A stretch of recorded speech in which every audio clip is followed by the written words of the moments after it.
Ами аз си казвам Димитър и ние сме от Тахани Севера. Ние сме производител на ядкови продукти, като произвеждаме масла, тахани и брашно, без никакви добавки, като консерванти и други подобни неща. Всяко едно бурканче, всеки един продукт съдържа само една съставка и това е съответната ядка, от която е направена. Здравейте, казвам се Мариана Митева. Ние сме пекарна Козунат и сме силни в козуначеното тесто. Донатите са ни козуначени, имаме много хубави козунаци, които може да кажа, че са най-добрите в София. Имаме козуначен хляб бриош, който с много масло, яйца и мляко. Кремовите ние си ги приготвяме, използваме само натурални съставки, без химия, без консерванти.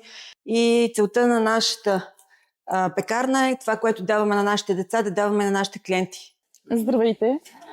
Аз се казвам Адриана и представям продукти, които се правят в пекарната Take a Break в София, като се предлагат 4 вида хляб в случая. Хляба е с квас, има многозърнест, бял, лимец и ръж. Това е от към хлебчета, иначе като цяло се предлага баски чизкейк, различни вкусове на круасани, които съответно има с масло, с кашкавал, с шоколад, пистачо, бадемов крем. Инана Грин Хоум за втори път ще гостува на фермерския пазар в София Airport Center. От нейния щанд ще можете да се здобиете с натурална козметика, сапуни и ароматни свещи. Очакваме ви отново на 12 май в София Airport Center.